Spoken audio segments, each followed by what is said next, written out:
Cześć wszystkim, z tej strony Maria z portalu Eurowizja.org i witam Was serdecznie w kolejnym odcinku naszych reakcji na piosenki z Eurowizji 2024.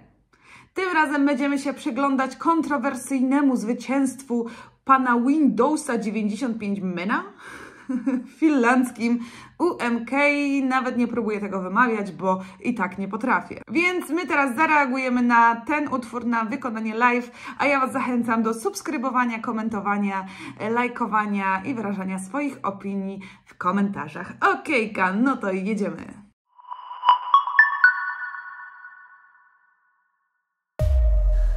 Okej, piosenka z lat 90. Jest to trend, który jest w wielu preselekcjach w tym roku.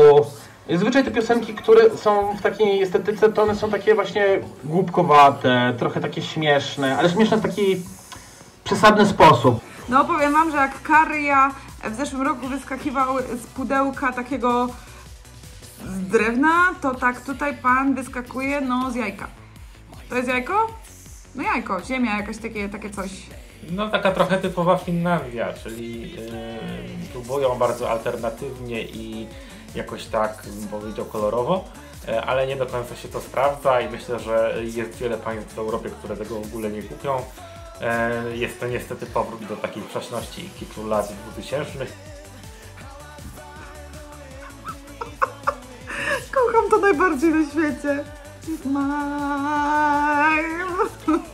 Czy ten występ mnie śmieszy? Czy ten występ jest w mojej estetyce? Nie, ale czy ta piosenka jakoś wpada w ucho? Niestety tak.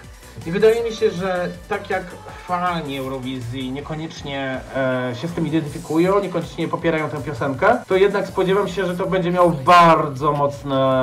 będzie bardzo mocno rezonować w televotingu. Jak to wytłumaczyć ludziom, że Eurowizja nie jest kiczem? To jest moje tak naprawdę no może nie jedyne, ale jedno z takich podstawowych zastrzeżeń tej piosenki, że no jest grubo tutaj i dzieje się za dużo i to jest przerost definitywnie formy nad treścią.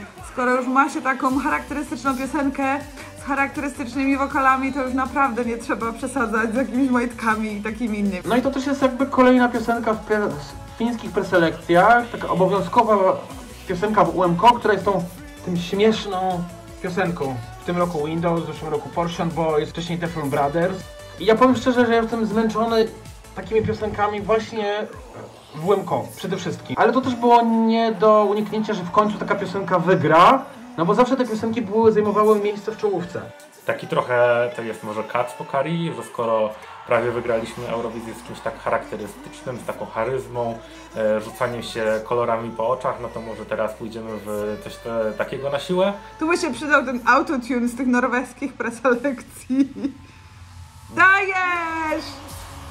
Tak, ogień z dupy, tak! Ja w pewien sposób szanuję ten wybór, ponieważ skoro Finowie tak chcieli, to tak mają, po prostu. I przyjmują to, jakie jest, na tej zasadzie, że no tutaj nie ma jakiejś większej kontrowersji z tym wyborem. Jest to po prostu, ok, mamy televoting, to wysyłam, to większość chciałaby wysłać i to jedzie.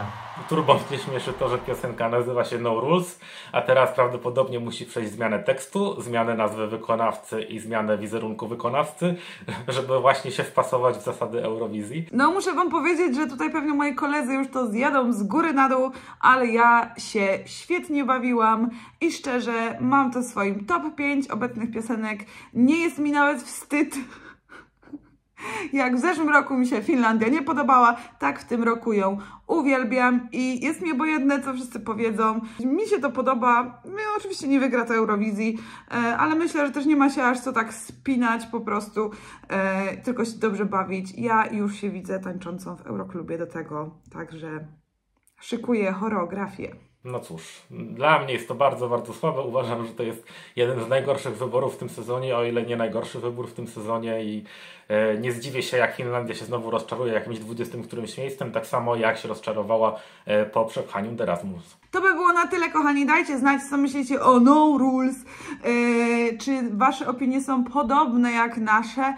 Podejrzewam, że są bardzo, bardzo zróżnicowane, ale chętnie przeczytamy. Pamiętajcie, żeby lajkować, subskrybować, bo to tam to też nam pomaga jakby podbijać zasięgi, a zasięgi się liczą na akredytację na Eurowizję 2024, więc zachęcam i do zobaczenia w kolejnym filmie.